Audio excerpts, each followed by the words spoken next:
Números 13, 25. Depois de passarem 40 dias explorando a terra, os homens retornaram a Moisés, a Arão e a toda a comunidade de Israel em Cádiz, no deserto de Parã. Relataram o que tinham visto a toda a comunidade e mostraram os frutos que trouxeram da terra. Este foi o relatório que deram a Moisés: entramos na terra a qual você nos enviou, e de fato é uma terra que produz leite e mel com fartura. Aqui está o tipo de fruto que nela há. Contudo, o povo que vive ali é poderoso, e suas cidades são grandes e fortificadas. Vimos até os descendentes de Enaque. Os amalequitas vivem no Neguebe, e os hititas, jebuseus e amorreus vivem na região montanhosa. Os cananeus vivem perto do litoral do mar Mediterrâneo e no vale do Jordão. Caleb tentou acalmar o povo que estavam diante de Moisés.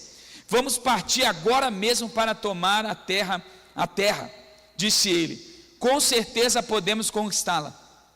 Mas os outros homens que tinham feito com ele o reconhecimento da terra discordaram. Não podemos enfrentá-los, são mais fortes que nós. Então espalharam entre os israelitas um relatório negativo sobre a terra, dizendo: a terra que atravessamos ao fazer o reconhecimento devorará quem for morar ali. Todas as pessoas que vimos são enormes. Vimos até gigantes, os descendentes de Enaque. Perto deles nos sentimos como gafanhotos, e também era assim que parecíamos para eles. Então toda a comunidade começou a chorar em voz alta e continuou em prantos a noite toda. Suas vozes se elevaram em grande protesto contra Moisés e Arão. Ah, se ao menos tivéssemos morrido no Egito, ou mesmo aqui no deserto, diziam. Porque o Senhor está nos levando para essa terra só para morrermos em combate? Nossas esposas e crianças serão capturadas como prisioneiros de guerra. Não seria melhor voltarmos para o Egito? E disseram uns aos outros: vamos escolher um novo líder e voltar para o Egito. Moisés e Arão se curvaram com o rosto em terra diante de toda a comunidade de Israel. 2 dos homens que tinham feito o reconhecimento da terra, Josué, filho de Num, e Caleb, filho de Jefoné, rasgaram suas roupas e disseram a toda a comunidade de Israel, a toda a comunidade de Israel: a terra da qual fizemos o reconhecimento é muito boa, e se o Senhor se agradar de nós, Ele nos levará em segurança até ela e a dará a nós. É uma terra que produz leite e mel com fartura. Não se rebelem contra o Senhor e não tenham medo dos povos da terra. Diante de nós, eles estão indefesos. Não tem quem os proteja, mas o Senhor está conosco. Não tenham medo deles. Ainda assim, toda a comunidade começou a falar em apedrejar Josué e Caleb. Então a presença gloriosa do Senhor apareceu na tenda do encontro a todos os israelitas. E o Senhor disse a Moisés: até quando este povo me tratará com desprezo? Será que nunca confiarão em mim, mesmo depois de todos os sinais que realizei entre eles? Eu os deserdarei e os destruirei com uma praga. Então farei de você um povo ainda maior e mais poderoso que eles. Até aqui. Obrigado, Senhor, por esse dia, pela adoração, pela vida, pelo privilégio de estar na igreja, na sua casa, na nossa casa, no primeiro dia da semana, e pela tua palavra. Eu oro para que essa palavra venha ao nosso coração. Ela é o nosso alimento diário. Nós precisamos dela para que a gente alcance tudo que o Senhor tem para nós. É o nosso guia, a nossa lâmpada, é a luz para o nosso caminho. E nós oramos, ó Deus, para que ela venha de encontro ao nosso coração, em nome de Jesus, amém. Visão é a capacidade que Deus nos dá de enxergar o que ninguém vê. Visão é uma capacidade que algumas pessoas, os homens de Deus, têm de ver o futuro no presente. É acessar algo que hoje os nossos olhos comuns não são capazes de enxergar, mas que os olhos da fé podem ver. Eu gosto da história de um ator Você conhece o Jim Carrey. Eu até no treinamento de servos, quem faz o treinamento de servos vai ver lá o vídeo quando dá tempo, né? Porque a gente fala um monte de coisa, às vezes não dá tempo.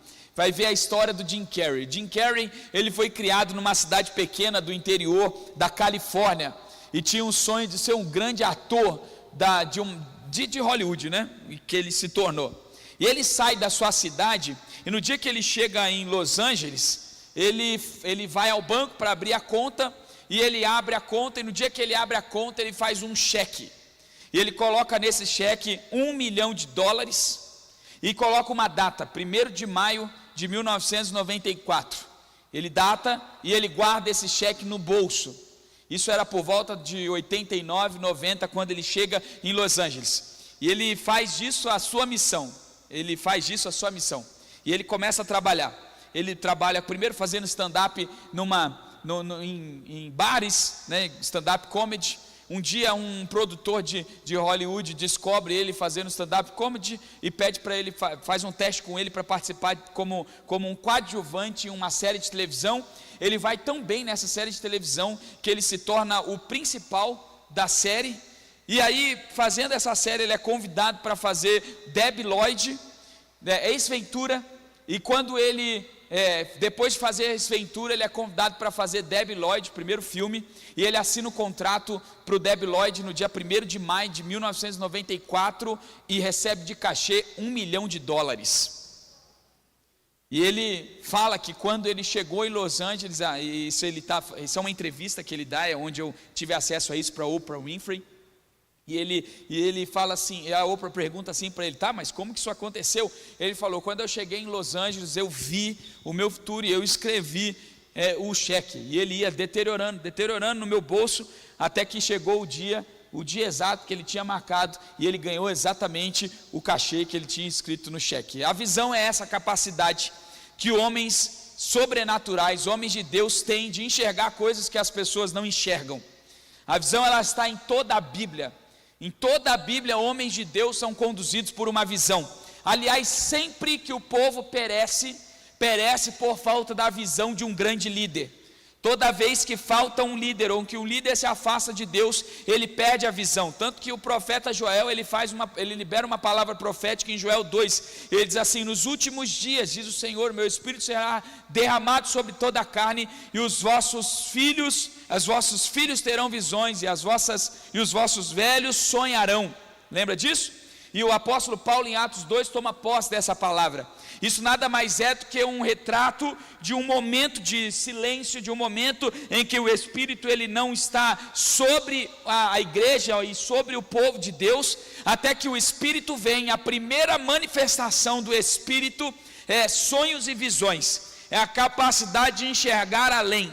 Eu vou te lembrar a história de Eli, que era o sacerdote de Israel, no tempo em que Samuel é levantado. Em 1 Samuel capítulo 2, quando Samuel está, no capítulo 3, quando Samuel está dentro do templo, e o Senhor chama Samuel, o texto diz que as visões eram raras, e a palavra de Deus não era frequente, porque Eli era o sacerdote, mas tinha se afastado de Deus, e a manifestação da ausência da visão de Deus era a ausência da visão de Elias.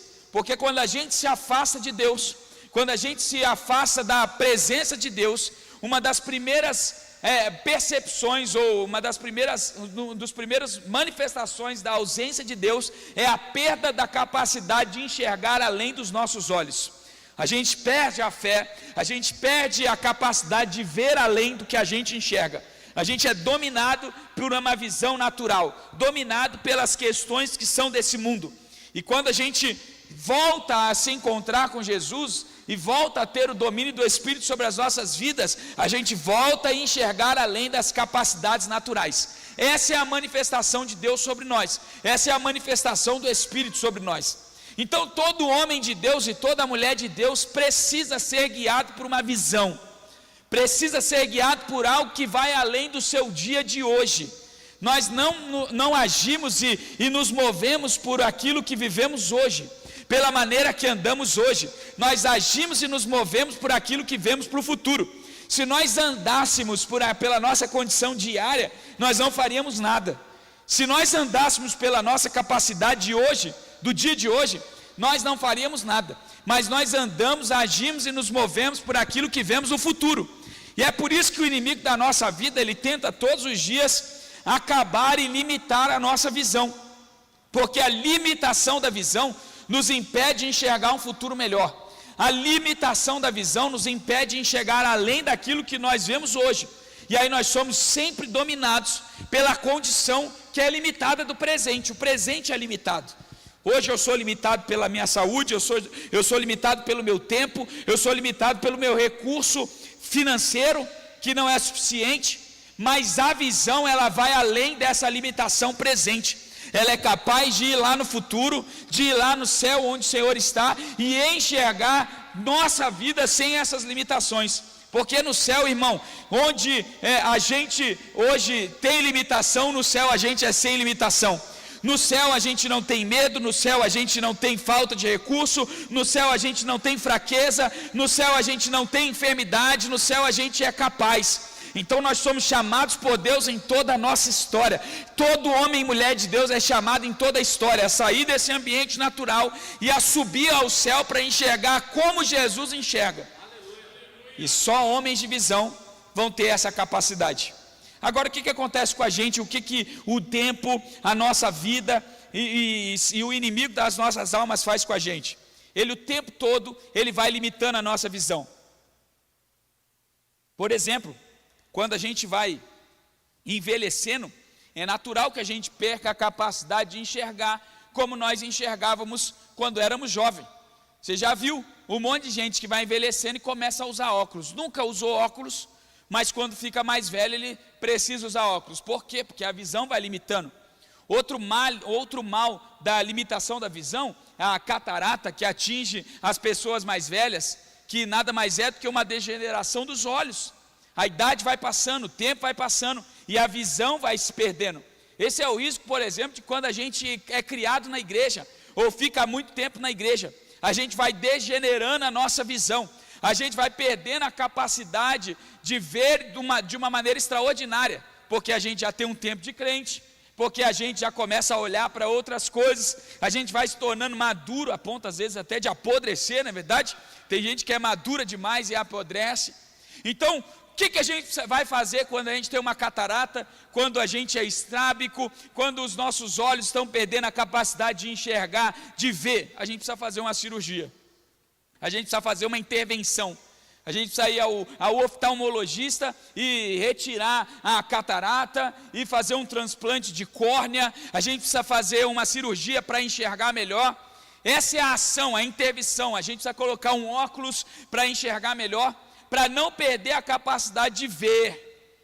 E se isso acontece na vida, no nosso físico, isso também acontece no nosso espiritual. Com o tempo, se a gente não tomar cuidado, a gente vai sendo dominado pela catarata, a gente vai perdendo a capacidade de enxergar. E se Deus não intervir na nossa vida por meio de uma cirurgia, ou de um óculos, ou de alguma ação sobrenatural, nós vamos perdendo a capacidade de ver além dos nossos olhos.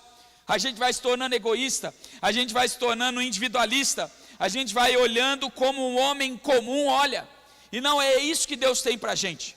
A gente não deve ser guiado por uma visão comum, a gente precisa ser guiado pelo sobrenatural, e foi exatamente isso que aconteceu com o povo de Israel no texto que nós lemos.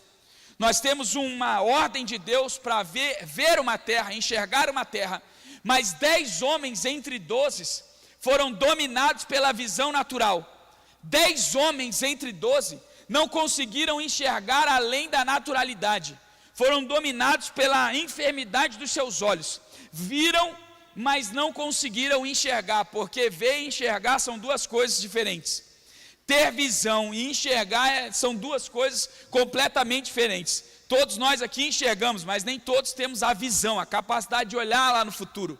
E é exatamente isso que acontece no texto. 10 espias que enxergaram e 2 espias que viram, que tiveram uma visão sobrenatural. Agora, o texto então me ensina como eu preciso aplicar na minha vida a visão, como eu vou ser capaz de ver como Josué e Calebe, porque, irmão, eu não quero ser um dos 10 espias, que está diante de uma oportunidade, está diante da terra prometida, e não é capaz de enxergar aquilo que Deus está fazendo. Eu não quero ser como esses 10 homens que viram coisas diferentes de Josué e Calebe. E eu não quero que você seja um dos 10 espias. O que Deus me falou durante esses dias, nas minhas orações, na preparação da palavra, é que Ele está levantando entre nós homens como Josué e Calebe, que são capazes de enxergar além do olho natural, que são capazes de ver além do seu próprio nariz, além da humanidade, são capazes de olhar de maneira que os homens naturais não são capazes de olhar, eles olham de maneira sobrenatural. Então a pergunta que eu peço para você fazer para quem está do seu lado é: você é um dos 10 ou é Josué e Calebe? Olha aí, pergunta aí para ele, quem você é nessa história? Eu espero que você tenha respondido assim: eu sou Josué e Calebe. Eu quero ser Josué e Calebe. Agora vamos para o texto, para perceber o que Josué e Calebe tiveram de diferente, que foi capaz de ver o que aqueles espias não viram. Leia comigo o versículo 28. Contudo, o povo que vive ali é poderoso, e suas cidades são grandes. Essa é a declaração dos 10 espias. Eles viram a terra que mana leite e mel, eles viram as coisas extraordinárias. Se você volta um pouquinho, eles inclusive enviaram para Moisés e para Israel frutos dessa terra.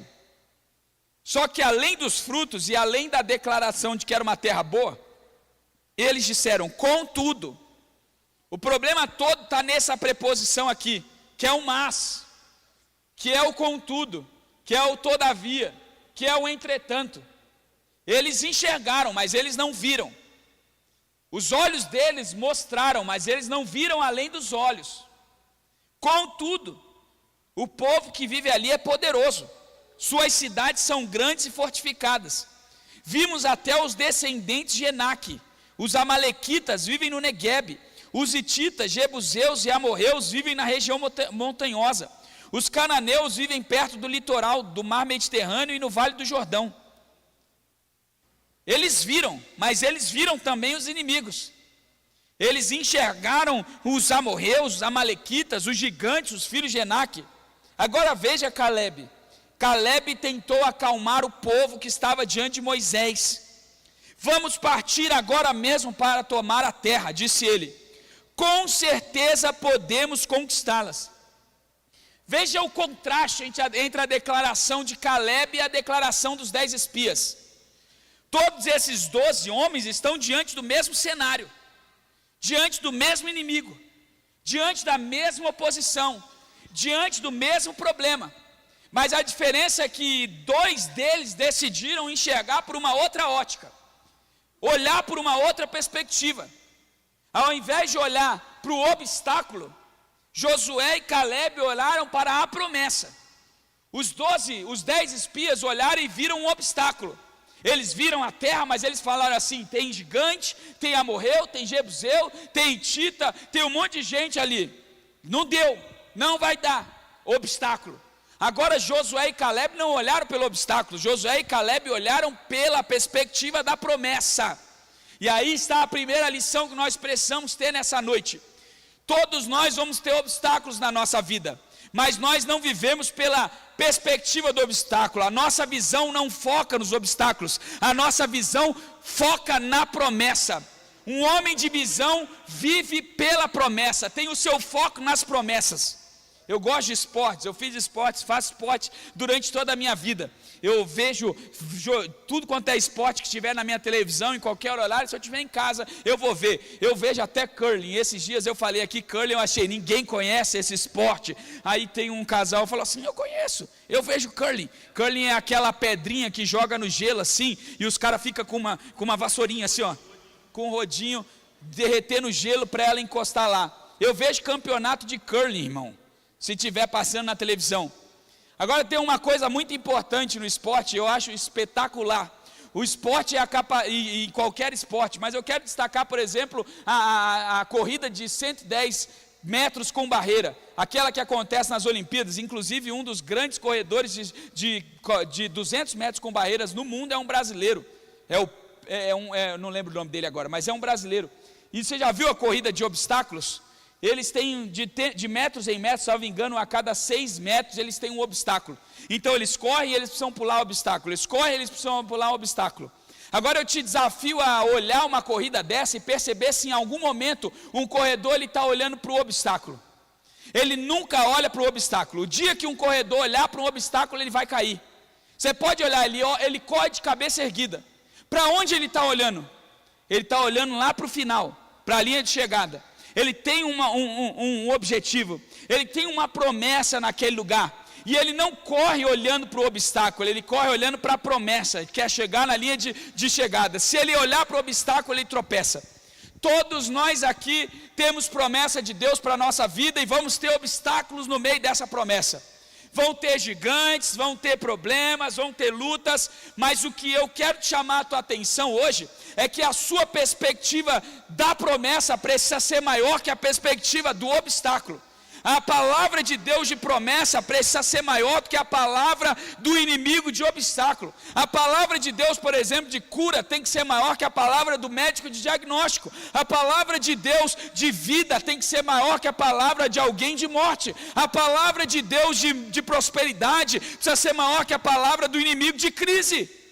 Nós não somos guiados por um obstáculo, nós não tomamos decisão pelos obstáculos que nós temos na nossa caminhada. A promessa é superior ao obstáculo, e quando nós enxergamos a promessa, nós chegamos na promessa. Se os 10 espias olharam para os obstáculos, gigantes, inimigos, Caleb falou assim: não, nós vamos lá e nós vamos tomar essa terra já é nossa, nós vamos vencer. Entre os esportes eu gosto também de rugby, né? Eu gosto mais de futebol americano, né? Você já me ouviu aqui dando testemunho, né? Que eu ganhei inclusive os ingressos lá do sorteio para assistir futebol americano. Gosto de rugby também. E tem um time no rugby que são os All Blacks. Ele é o time da Nova Zelândia. Quando eles vão lutar, ou lutar não, né? Mas para o jogo, competir com os outros times, antes eles fazem o haka. Você já viu, né? É aquela dança maluca. Aí vem aqueles caras com aquelas caras feias, começa a fazer um monte de careta, e começa a gritar, e bater no peito. E eles foram durante muito tempo o time imbatível. Aliás, eles são os maiores campeões, só por um motivo, porque eles não olham para o obstáculo. Eles são uma ilhazinha desse tamanho. Eles enfrentam ilhas, a Austrália, a Inglaterra, eles enfrentam países maiores. Mas uma ilhazinha desse tamanho que consegue enxergar um potencial neles, uma promessa neles, maior que os obstáculos, e eles atropelam quem tiver na frente. Assim sou eu e você, irmão. A nossa visão não pode ser guiada pelos obstáculos que são impostos sobre as nossas vidas, mas a nossa visão é guiada pela promessa que Deus liberou para nós. Deus já havia falado quando Ele libertou o povo do Egito. Lá tem o Jebuseu, lá tem o Hitita, lá tem o Amorreu, lá tem o Cananeu, mas eu vou expulsar todos eles. Caleb se lembrou da promessa e não focou no obstáculo. E olha, eu tenho uma palavra de Deus para você hoje. Tire os seus olhos dos obstáculos e comece a olhar para a promessa, e você vai sair vitorioso dessa situação. Se você continuar olhando para o obstáculo, você não vai sair desse seu lugar. Mas é grande, pastor, eu sei que é grande para você e para mim. O meu dia e o seu tem 24 horas, o seu ano e o meu tem 365 dias, é igual para todo mundo. O inimigo que você enfrenta tem o mesmo tamanho, não vai mudar de outra pessoa. A diferença é como você vai olhar para isso. Você vai olhar para o obstáculo ou você vai olhar para a promessa? Todo homem, toda mulher de visão foca na promessa. Fala para quem está do seu lado aí, foca na promessa. Qual que é a promessa que Deus deu para você? Você vai vencer, você vai comprar, você vai ser curado, você vai ser liberto, você é filho. Qual é a promessa de Deus? Foca na promessa, mesmo que os obstáculos se apresentem. Olha Abraão. Abraão é chamado por Deus em Gênesis 12. E o Senhor fala assim para Abraão: sai da tua terra. Aliás, em Gênesis 11 primeiro, depois de Gênesis 12. E ele fala: sai da tua terra, da casa dos teus pais, vai para uma terra que eu te mostrarei. em ti serão benditas todas as famílias da terra. Só que Abraão é um velho. Em Gênesis 15, Abraão está se sentindo velho e fala com Deus assim: Senhor, o Senhor pede para ele sair da tenda, e fala assim: mas eu estou ficando velho, Senhor, os dias estão passando. E o Senhor fala assim: para de olhar para a tenda, sai da tenda e olhe e conta as estrelas do céu. Visão. Vê se você consegue contar. Esse é o tamanho da sua descendência. Veja, Abraão está limitado pelo obstáculo. Qual é o obstáculo? Idade, tenda. O que Deus faz? Tira e mostra promessa, porque a promessa é maior que o obstáculo. A promessa é maior que o obstáculo. Fala isso para alguém que está perto de você, ele precisa ouvir isso. A promessa é maior que o obstáculo. Para de olhar para isso. É igual quando você compra carro, irmão. Você comprou um carro novo. No dia que você foi na loja, você nunca tinha visto um carro igual ao seu. A hora que você saiu da loja, apareceram 532 carros igual ao seu. Porque os seus olhos agora se focaram no seu carro. O problema, o obstáculo é assim. Se a gente continuar olhando para o obstáculo, a gente não vai conseguir sair do lugar. Tire os olhos do obstáculo, levanta a sua cabeça e olhe para a promessa. Mas eu não consigo, pastor, eu sou fraco, eu sou pobre, eu sou pequeno. Obstáculo. Você é filho de Deus, promessa. E Deus tem planos extraordinários para você, promessa. Bem sei que tudo pode e nenhum dos seus planos pode ser frustrados. Jó 42, 2, promessa. Efésios 3, 20, ora aquele que é poderoso para fazer infinitamente mais daquilo que pedimos ou pensamos pelo seu poder que opera em nós, promessa. Tira os olhos do obstáculo e começa a olhar a promessa. Amém? Segundo, fala para quem está do seu lado aí, segundo. Pronto, falou isso, agora para de falar qualquer outra coisa que não seja segundo, tá bom? Não é para todo mundo, mas eu quero lembrar os irmãos, para alguém que talvez esteja conversando durante a pregação, que eu vejo tudo aqui da frente. Eu vejo todo mundo conversando, vejo tudo isso. Então é chato demais quando você está pregando e tem alguém falando outra coisa que não seja aquilo que eu estou pregando. Então me ajuda aí, fala para quem está do seu lado, talvez tenha alguém conversando, fala assim: para de falar, pelo amor de Deus, antes que o pastor fique bravo e não consiga pregar. Me ajuda a pregar, por favor? Obrigado. Depois reclama que eu fico bravo, né? A gente vê tudo aqui. Se você estiver compartilhando a palavra, o que eu estou falando, sem problema. Agora se você fazendo outra coisa, aí não faz isso não, senão eu vou ficar bravo e eu não estou querendo ficar bravo hoje. Eu estou legal, eu estou em paz. O Senhor está nos abençoando, Ele tem feito coisas extraordinárias. Fiz um filé de igreja ontem para 100 líderes, e no ano novo vou fazer para você também, se você se inscrever. Você nunca vai comer um filé tão gostoso, até porque eu tenho um fornecedor que ele prepara as melhores carnes para mim, Luizão. Quando eu falo assim: Luizão, eu quero uma carne, eu pedi uma carne, ele falou: pastor, não está legal não, tem outra opção? Eu falei: tem outra opção, essa aqui, tá boa? Tá boa. E quem comeu estava ótimo, né? Então se você quiser comer, já se inscreve para o ano novo, filé de igreja, coisa linda. Segundo, olha o versículo 1 do capítulo 13. O Senhor disse a Moisés, preste atenção nisso aqui. O Senhor disse a Moisés: envie homens para fazer o reconhecimento da terra de Canaã, a terra que eu dou aos israelitas. Você leu isso aqui que eu estou lendo? O que o texto está dizendo? A terra que quem dá para os israelitas? Deus. É isso, o Senhor falou para Moisés falar para os homens: olha, eu estou dando essa terra. Eles ainda não foram ver, nós lemos o texto depois, mas a palavra, a promessa já tinha sido liberada: eu dou essa terra para vocês.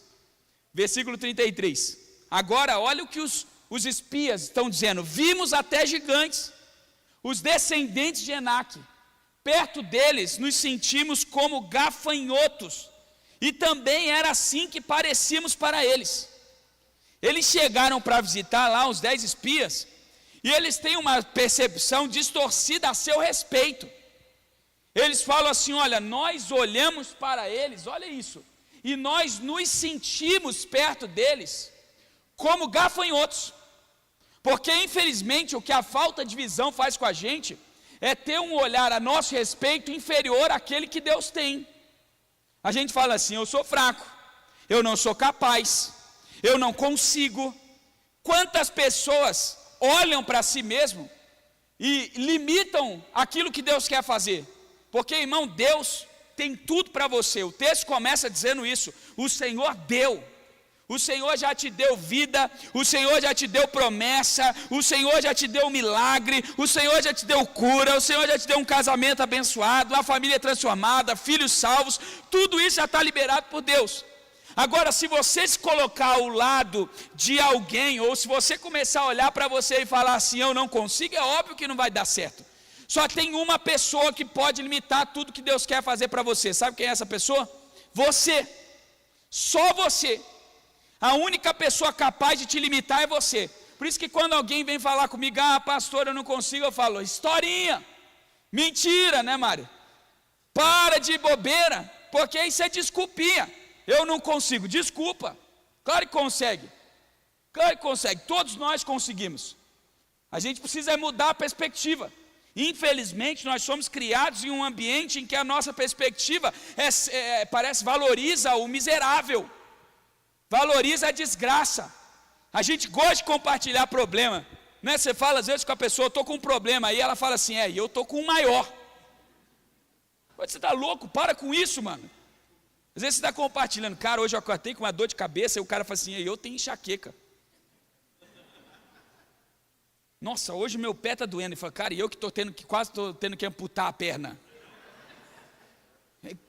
A gente no Brasil tem uma crise de desgraça, uma crise de disputa de miséria. A gente gosta de compartilhar miséria.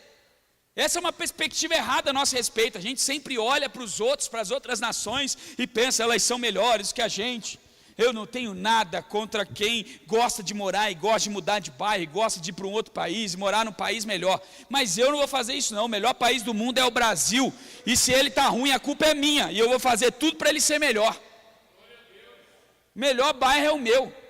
É esse bairro aqui. Você vai ver se nós não vamos fazer um monte de campeão aqui, de uma série de esportes nesse bairro aqui. Se nós vamos fazer desse bairro uma referência para a nação. Se vão olhar no futuro para Itaquera e falar assim, será que essa é a mesma Itaquera? Aquela Itaquera? Nós vamos melhorar esse lugar aqui, nós vamos fazer desse um lugar de sucesso, um lugar de empreendedor, um lugar de gente cheia do Espírito Santo, um lugar de gente saudável, um lugar de segurança.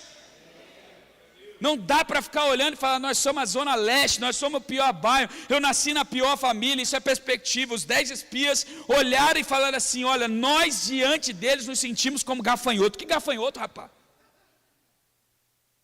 Deus te tirou do Egito, abriu o mar vermelho, no meio de 1 milhão de povos da terra, Ele escolheu vocês, levantou lá, livrou do maior império da época, que vocês estão agora se sentindo como um gafanhoto. Perspectiva equivocada. Porque é isso que a perspectiva equivocada, a visão equivocada faz.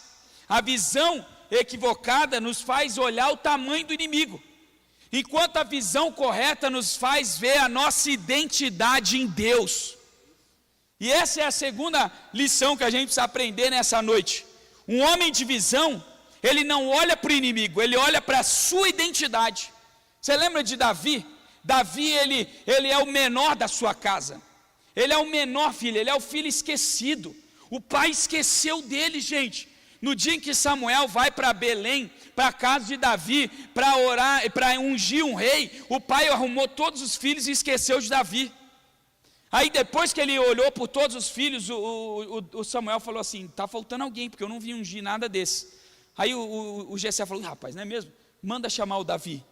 Esse é o menino, esquecido pelo pai, que agora, alguns dias depois, está indo levar a marmita para os irmãos, que são os guerreiros. E quando ele chega para levar a marmita para os irmãos, ele encontra todos os israelitas, os guerreiros, inclusive os seus irmãos, escondidos atrás das pedras e das montanhas, com medo de um gigante, Golias. E a primeira coisa que Davi faz é olhar e falar assim, o que está acontecendo? É um menino, um pastor de ovelha, o menor da sua casa.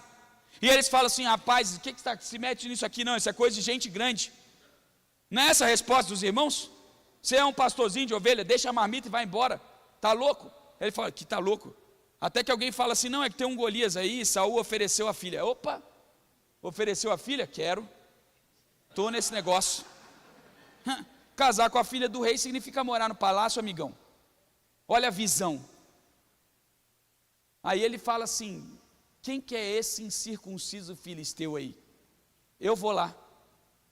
Qual é a palavra de Davi quando ele está diante do filisteu? Ele fala assim: você vem a mim com o escudo e com a lança, mas eu vou a ti em nome do Senhor dos exércitos. Ele não olha para o gigante, ele olha para a sua identidade. Eu estou aqui no nome do Senhor. Eu não sou o filho do Jessé, eu sou o filho de Deus. Eu não sou o filho daquele homem lá, um pastor de ovelhas. Eu sou um guerreiro do Senhor. Lá no meio do deserto, quando eu cuido das ovelhas do meu pai, já matei leão e urso, e agora eu vou matar esse Golias aí, porque a visão de Davi não é do tamanho do inimigo, mas é do tamanho da sua identidade. Quem ele é em Deus é maior do que qualquer inimigo. Irmão, não tem inimigo maior do que o seu Deus. Se é a indisciplina, Deus é maior. A sua identidade em Deus é maior que a sua indisciplina. A sua identidade em Deus é maior do que a enfermidade. A sua identidade em Deus é maior que esse problema. Quando eu chego diante de Deus, o inimigo se torna desse tamanho, porque eu vejo o tamanho de quem eu sou. Eu sou filho de Deus, e o filho de Deus é do tamanho do Deus dele. Golias. Quem é Golias, irmão? Agora, depois que Golias é morto, todo mundo é corajoso, né? Quando Davi mata Golias, aí todo mundo sai das tocas, sai correndo, mata todo mundo, vai para cima, porque um homem de visão, ele é capaz de perceber a sua identidade e vencer os inimigos que ele enfrenta. Pare de olhar para a sua vida e dar desculpa de que você não consegue vencer, porque isso que você está enfrentando é mais forte que você. Mais forte do que o que você está enfrentando é o teu Deus, e você é filho de Deus. Ele já deu para você, o texto diz, ele já deu. Fala para quem está do seu lado: a sua identidade é maior que o seu inimigo.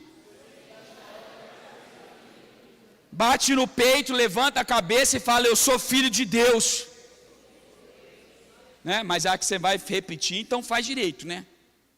Já que você vai repetir, faz assim, ó: eu sou filho de Deus. Bate com força aí. Ah, tá doido? Olha para aqueles brutamontes lá, quando estiver do outro lado, fala assim: eu sou filho de Deus.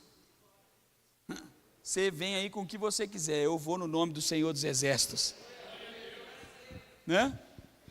Terceiro, olha o versículo 1 do capítulo 14. Então, toda a comunidade começou a chorar em voz alta, e continuou em prantos a noite toda. Suas vozes se elevaram em grande protesto contra Moisés e Arão. Ah, se ao menos tivéssemos morrido no Egito, ou mesmo aqui no deserto, diziam, porque o Senhor está nos levando para essa terra, só para morrermos em combate? Nossas esposas e crianças serão capturadas como prisioneiros de guerra. Não seria melhor voltarmos para o Egito? Cara, que loucura, olha isso. E disseram uns aos outros: vamos escolher um novo líder e voltar para o Egito. 2 homens que tinham feito o reconhecimento da terra, Josué, filho de Nun, e Caleb, filho de Jefoné, rasgaram suas roupas e disseram a toda a comunidade de Israel: não se rebelem contra o Senhor e não tenham medo dos povos da terra. Diante de nós, eles estão indefesos, não tem quem os proteja, mas o Senhor está conosco, não tenham medo deles. Olha a diferença dos 10 espias para Josué e Caleb. Sabe qual é o problema da falta de visão? É que você contamina o ambiente. Ninguém falou, em nenhum momento no relatório dos 10 espias, vem falando de mulheres e crianças. Eles falaram que lá tinha gigante, mas agora essa visão pessimista contamina o ambiente à volta. Não fique perto de um pessimista. Saia de perto de um pessimista. A pior coisa que tem para alguém é ser amigo de um pessimista, porque ele contamina a sua história, contamina a sua vida. Daqui a pouco você está com medo de enfrentar os desafios, porque um pessimista contamina. Ele nunca consegue olhar pela ótica da vitória, ele está sempre olhando pela ótica da derrota. Está chovendo, vai alagar o bairro. Olha só, mudou o tempo, agora daqui a pouco vem um furacão para cá. Olha a economia, o dólar está alto. E agora? Ele nunca comprou um dólar na vida, o que importa o preço do dólar? Pô, Pessimista, sai do lado desse cara, que ele vai contaminar, ele contamina. O pior é quando o pessimista é um homem de casa. Tem coisa, maridão, que você não pode falar para sua mulher, porque se você falar, as mulheres elas têm uma natureza diferente dos homens. Contamina a casa, contamina os filhos. Aí está uma geração de filho sem força, sem vigor, desanimado, andando de cabeça baixa, apanhando na escola, tirando nota baixa, por causa de um pessimista. Eu era pequenininho, sempre fui muito pequeno, só cresci depois de 19 anos, só olhar minhas fotos. Eu tenho um problema, irmão, eu sou pequenininho, mas eu sou tipo chihuahua. Já viu o chihuahua? Ele é pequenininho, mas ele é ousado. Eu era brigão, irmão, eu arrumava encrenca em tudo, no futebol, em todo lugar arrumava encrenca, e meu pai sabia. Aí meu pai falou assim, essa eu não contei de manhã, essa é novidade. Meu pai chegava e falava assim, olha, é o seguinte, já que você é encrenqueiro, se você entrar na pancada, você vai apanhar, então grita mais alto, que aí pelo menos você assusta e talvez não tenha briga. Então, irmão, meu negócio, se eu entrasse na briga, eu já começava, isso aí, segura aqui, rapaz. Essa era a estratégia. Eu nunca briguei, irmão, nunca briguei. Eu acho que eles pensavam, esse moleque é doido, ou ele é forte mesmo. Porque, irmão, o meu pai militar olhava e falava assim, não vai apanhar não, eu nunca apanhei, hein? Você não vai apanhar não. Então não arruma encrenca, mas se arrumar, grita mais alto para você não apanhar. Tá bom. E eu era o menor da turma, irmão. Então grita mais alto. Ó, tem filho que o pai é um pessimista, ele nem gritar, grita. Ele já entra derrotado. Tinha uns grandão, eu estudava aqui no castelo, tinha uns grandão enorme assim, os caras falavam alto e sumia. Porque falta força. Quem vive num ambiente de pessimismo se torna um pessimista, vive pelo medo, é dominado pelo medo. Eu tinha 4 ou 5 anos de idade, eu morava numa casa enorme, do tamanho dessa tenda. Claro que não era do tamanho dessa tenda, mas para minha perspectiva de criança parecia. E era na Amazônia. Nossa casa no primeiro ano foi assaltada 22 vezes. 22 vezes. Um dia, nós chegamos em casa, e quando nós chegamos em casa, isso eu tinha 6 anos de idade. 6 a 7 anos de idade. E nós chegamos em casa, meu pai tinha ido buscar a gente na escola. Quando a gente chegou em casa, a porta estava arrombada. Tinha 2 portas, uma porta que entrava pela sala e uma porta que entrava pela cozinha. Na frente da porta tinha um facão. Meu pai pegou o facão, entregou na minha mão e falou o seguinte, você vai pela porta da cozinha, eu fico aqui na porta da entrada. 7 anos, irmão. 7 anos. Loucura absurda. Que você... Tá aí. Faz o que te der na cabeça aí, vai lá. Aí meu pai entrou com a minha irmã pela porta da frente e eu pela porta dos fundos. Com um facão na mão, 7 anos de idade, irmão. Quem é ovelha do meu pai sabe que ele é louco nessa capacidade mesmo, né? Que aqui tem muita gente que é ovelha do meu pai.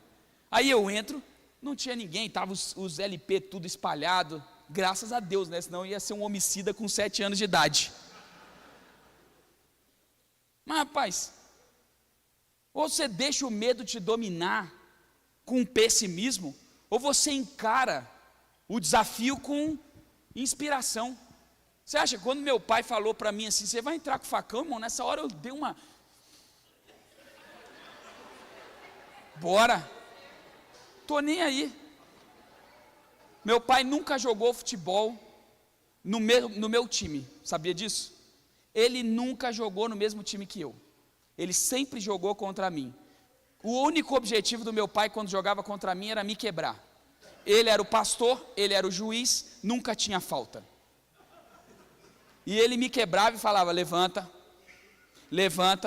porque lá fora ninguém vai ter dó de você. Você é homem, levanta e passa. Você tem que apanhar e continuar de pé. Beleza. Era assim. Ou você gera medo ou você inspira. Os ex-espias falam e agora está toda Israel com medo. E até inventando coisa. Mas olha Caleb e Josué, eles levantam a voz e falam, ei, que isso? Vocês estão malucos? Vocês estão com medo? Não tenham medo desse povo. Diante de nós, eles é que estão indefesos. Eles mudam a perspectiva, eles falam assim, eles é que tem que ficar com medo da gente. Nós temos um Deus que nos protege, eles não. Eles estão lascados. Eles estão lascados. Nós temos Deus, eles não. Se eu fui levar a Esté para a escola para fazer uma prova, ela estava com muito medo, era ciências. Ela sempre vai bem nas provas, mas ela estava lá por algum motivo com medo. Aí ela entrou no carro e eu falei, e aí, estudou? Estudei. Tá tudo bem. Beleza. Tá confiante? Não sei, eu estou com medo. Falei, não, descansa, relaxa. Aí na hora que ela foi sair de casa, do carro, ela abriu a porta, antes dela sair do carro, eu falei, vai lá e arrebenta. Ela estava de ladinho assim, meio de costa, mais de lado, ela já estava saindo, aí eu vi o sorrisinho dela no cantinho assim, que ela é igual a mim, né? Aí ela já saiu rindo. Aí eu fui pegar, e aí, como foi? Arrebentei. É isso, irmão. Fala para quem está do seu lado aí, vai lá e arrebenta. Na hora que você estiver no desafio, na hora que você estiver diante do gigante, é a sua perspectiva. E olha, essa é a terceira lição que a gente precisa aprender hoje. Um homem de visão, a visão, ela inspira outras pessoas. É igual, quem vê esporte, vive esporte, sabe disso. Você está lá no campeonato, está vendo lá as Olimpíadas, está vendo lá o jogo. Quantos times eles vencem porque eles entram num ritmo, e aí eles ganham confiança. Entrou alguém, ganhou lá, e o próximo já vem. Olha, ele conseguiu, eu vou conseguir também. Ele conseguiu, eu vou conseguir também. Ele conseguiu, eu vou conseguir também. Mas começa a perder, começa uma lamentação. Não vai dar, não deu certo, já era, lascou. Agora, irmão, a nossa vida não é só um esporte. A gente, além disso, quando a gente está numa luta, quando a gente está num jogo de futebol, quando a gente está em alguma situação, ok, o problema é quando a gente está diante de problemas maiores, diante de uma enfermidade que pode ser para a morte, diante de uma luta no casamento, diante de um filho problemático, e a gente olha e fala, não vai dar, não tem como, ou a gente se amedronta diante desse desafio. Agora olha para esse desafio, olha para essa enfermidade, olha para essa luta, olha para essa falta de recurso, olha para esse problema e fala assim, olha, eu vou te arrebentar. Chega do lado de alguém que já venceu um problema como esse, fala com ele que ele com certeza vai te falar assim, você vai arrebentar. Quando eu dou palestra aí no Brasil e em outras igrejas, todo mundo me chama para falar de fé. Eles falam assim, não, que o que vocês fazem lá é extraordinário. Todo mundo tem medo, né? Aí um dia desse eu fui falar numa igreja, num café, numa mesa de pastores, tinha uns 300 pastores. Aí falou antes de mim um pastor bem conhecido, depois eu fui falar. Aí depois que eu fui falar sobre fé, falei sobre fé. Tinha um monte de gente lá com medo de salão. Desde então eu já preguei, eu acho que umas 200 inaugurações de igreja. Porque alguém foi lá e falou assim, vai lá e arrebenta. Por que você está com medo do aluguel? Por que você está com medo de comprar? Por que você está com medo de ousar? O inimigo é grande, vai e arrebenta ele. É Golias, vai e arrebenta ele. Eles são enormes, vai e arrebenta ele. O maior é quem está em nós do que aquele que está no mundo. Se Deus estiver conosco, nada será impossível para ele. Eu gosto de Jonatas no desfiladeiro de Micmas. Ele está cercado, Saul é o rei, e Saul já está sem o Espírito Santo, então tomado pelo medo. E tem 200 homens junto com Saul, do exército de Israel, e em Israel só tem duas espadas, a espada de Jonatas e a espada de Saul. E os filisteus cercaram num vale, estão mais ou menos 5 a 10 mil filisteus em volta, olhando, só esperando Saul sair da toca. É exatamente assim que está o texto. Salvo engano, 2 Samuel 4, salvo engano, eles falam assim, esperando os filisteus, os israelitas saírem das tocas. Jonatas, ele dá um passo para trás, sai do meio do pé de romã, que Saul está lá chorando a vida, chama o escravo dele, o servo dele, e fala o seguinte, nós vamos até aquela pedra, e nós vamos tirar o nosso rosto, caso esses incircuncisos filisteus nos chamarem, esse é o sinal de que Deus nos dá a vitória, mesmo que sejamos poucos. Essa é a frase exata que Jonatas usa. Ele fala, se esses incircuncisos filisteus nos chamarem, Este é o sinal de que Deus nos deu a vitória, mesmo que sejamos poucos. E aí Jonatas tira o rosto de trás da pedra e os filisteus começam a gritar: os israelitas estão saindo das tocas. E sabe o que Jonatas fala? Fala para o servo, falou assim: Deus nos deu a vitória. Jonatas começa a subir o desfiladeiro, e na medida que ele sobe, os filisteus começam a descer. E à medida que eles descem, Jonatas ele ataca e eles vão caindo, ele ataca e eles vão caindo. Uns 30 filisteus caíram, e à medida que eles iam caindo, eles iam gritando.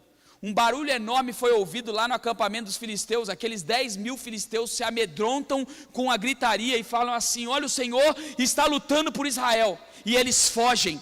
E Jonatas, sozinho com um servo, vence 10.000 inimigos, porque ele entendeu que quem estava do lado dele era Deus, irmão. Não importa o tamanho do teu inimigo, importa o tamanho do teu Deus. Para de olhar com medo para essa circunstância e olha para o Deus que você serve, porque se você olhar para Ele, você não vai apenas ser inspirado, como vai inspirar quem está na sua volta. Quantas pessoas aqui compraram casa nesses últimos anos? Foram curadas nesses últimos anos? Viveram milagres extraordinários nesses últimos anos? Quantos testemunhos têm sido contados aqui? Sabe por quê? Porque alguém decidiu parar de olhar com medo. Ah, é caro demais esse terreno. Caro para quem tem medo, pouco para quem tem um Deus que é dono do ouro e da prata. Ah, mas a gente não vai conseguir construir. Não vai se você tem medo. Se a gente tem Deus, a gente consegue. Você acha que é com 150 mil que nós vamos fechar tudo isso aqui e fazer lá embaixo? 150 mil é só uma parte, irmão.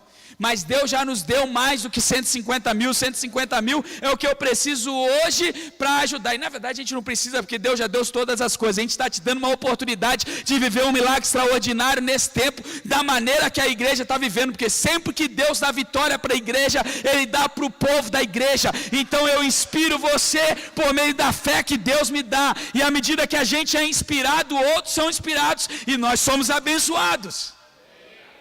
Agora você pode ter medo de comprar ou ousar pela fé, ou ter a visão que inspira.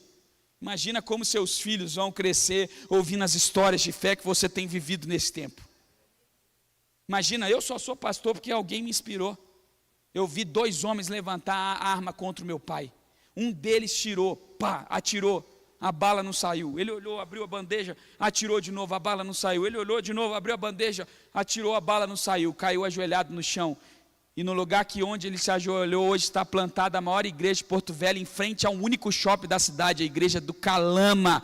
Naquele lugar, naquele dia, foi plantada uma igreja, porque algum homem de Deus de visão olhou e falou assim: não vou me amedrontar. Isso me inspirou. Eu era um menino que via aquilo lá. Eu era um menino que via os sacos de cimento chegando sem dono. Fui inspirado por isso. Você vai inspirar a sua família por meio da visão que Deus está te dando. Seus filhos estão vendo, seus vizinhos estão vendo, sua vizinhança, seus parentes estão vendo, e Deus vai te usar para inspirar eles com mais ousadia. Deixa o medo para quem não serve ao Deus que a gente serve. Fala para quem está do seu lado: vai lá e arrebenta. Arrebenta.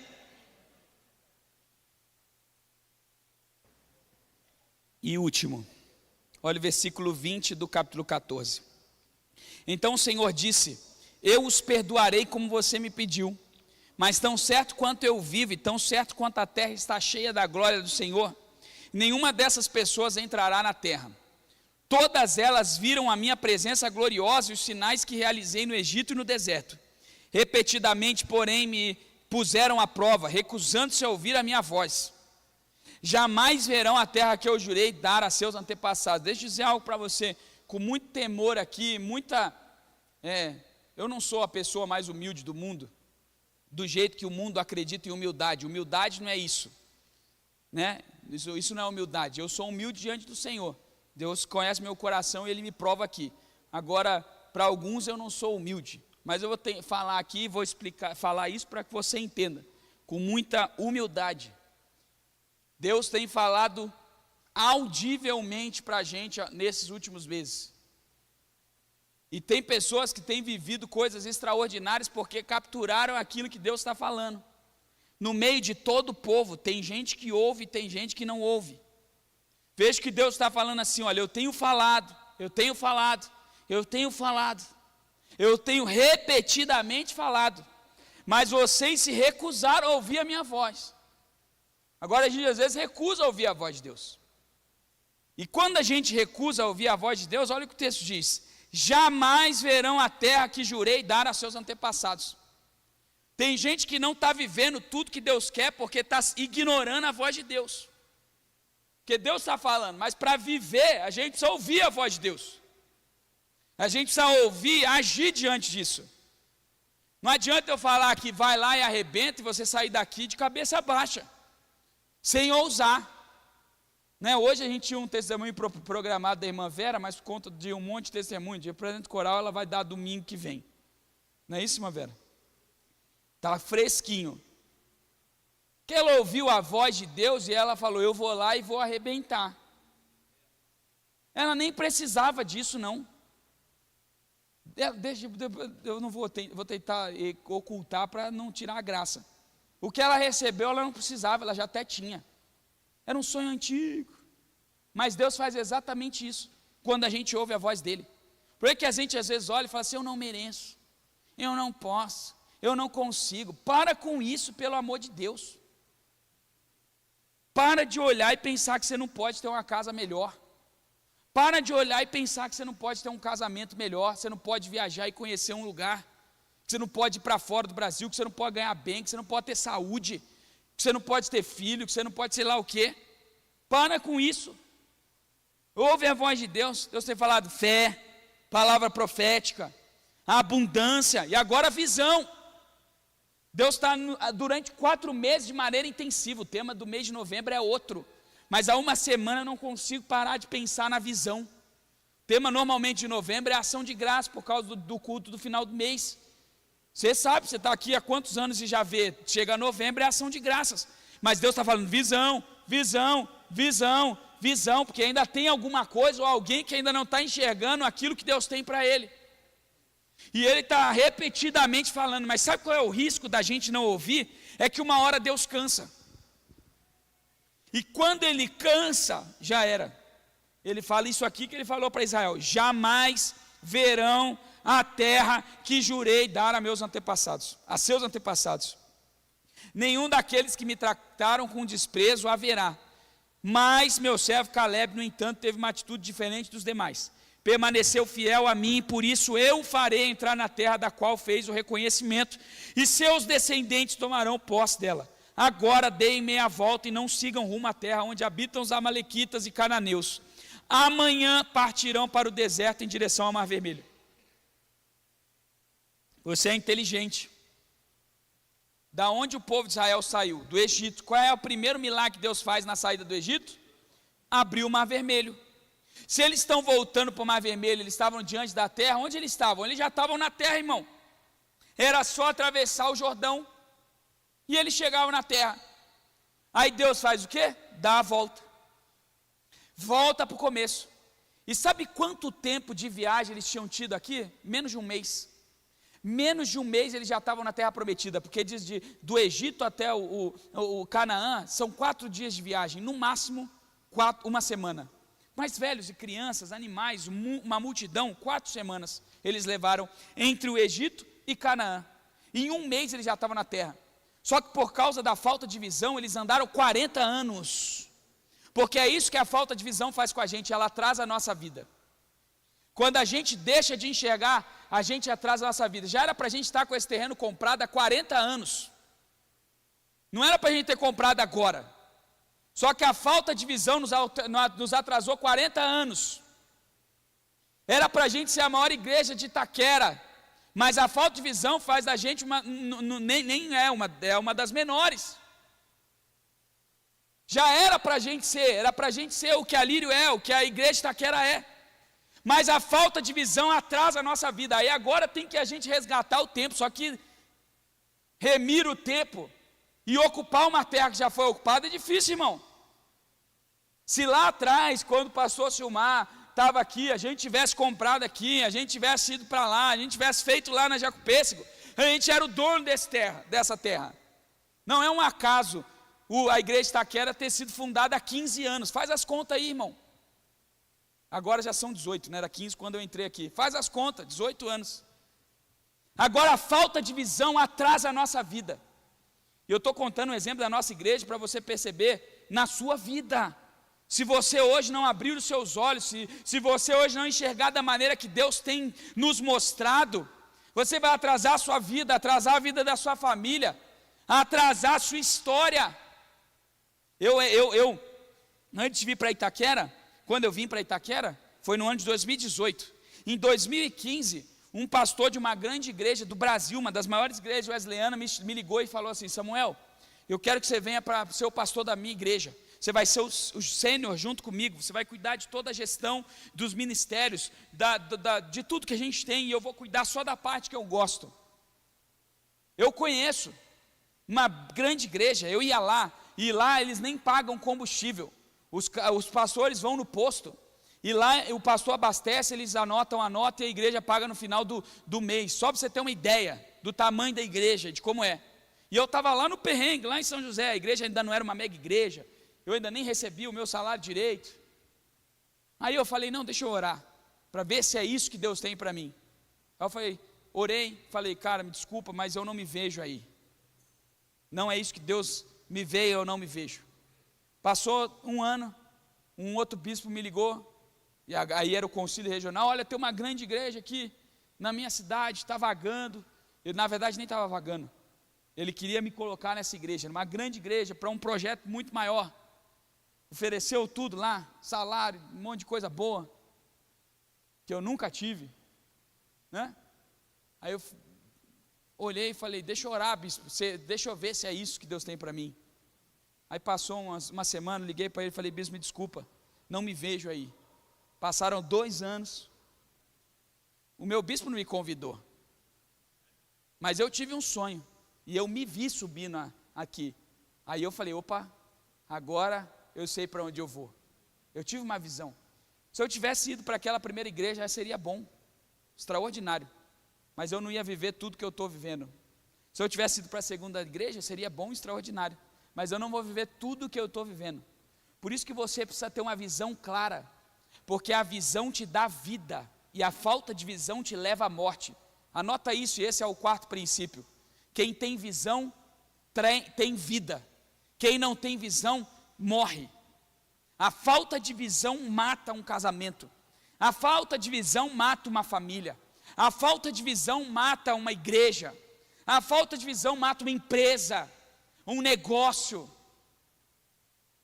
Tem que ter visão. Esses dias eu falei, Marcelo vai dar o testemunho qualquer dia aí, né? No dia que eles deram o testemunho, eu falei, nessa semana vai acontecer. Hoje eles estavam compartilhando ali, pastor, né, que aconteceu mesmo? Visão. Eles podiam ser uma empresa desse tamanhozinho, até que alguém falou assim para eles, doa a camiseta para o ingresso que você vai prosperar. E quantas camisetas ele já doou, nem sei quantas, e olha a empresa crescendo e agora vai para um nível muito maior e nem é perto do que Deus ainda vai fazer, porque eles vão me patrocinar, porque hoje eles patrocinam como produtor. Essas camisetas que eu uso são patrocínio deles, como produtor, a marca não é deles, mas agora eles vão ter uma marca deles, em breve essa marca vai tomar um lugar na nossa nação, e eles vão poder me patrocinar. Eu falo aqui, eu sou patrocinado pela marca dos irmãos da igreja, que um dia eu olhei lá atrás e falei, vocês vão prosperar se forem generosos. Por isso que quando o pastor Davi fala assim, isso aqui é uma oportunidade, Deus está te dando uma oportunidade, um homem de visão começa a olhar e fala assim, cara, é isso que eu estava esperando para prosperar, é uma oportunidade, eu vou entregar, é uma oportunidade, eu vou fazer, é uma oportunidade, eu vou trazer vida para o meu negócio. Eu estava falando esses dias com o Marcos, né, Marcos? O Marcos tem uma fábrica, ele é representante de uma marca de massa. Se você quiser comer a melhor massa de São Paulo, você compra com o Marcos, né? Eles têm uma, como é que chama a massa da vovó? Da minha avó, massas afetivas. Pode procurar no Instagram ou procura ele. Quando você quiser comprar uma massa, não compra essas congeladas aí não, porque você nem conhece o dono. Lá reverte em bênção para a igreja, reverte em bênção para a gente da igreja. Então já tem um novo negócio aí. Aí eu estava falando com ele, nós vamos fazer evento, vamos convidar ele para trazer as massas, porque é assim que Deus vai prosperar ele. Aí depois, quando você estiver vendo os negócios dele sendo servidos por aí, vou falar, caramba, de repente, Deus deu uma oportunidade nessa estação para ele virar uma chave e trazer vida para a família dele. Deus também está te dando uma oportunidade nessa estação para você virar uma chave, e trazer vida para a sua família, trazer vida para os seus negócios, trazer vida para as suas finanças.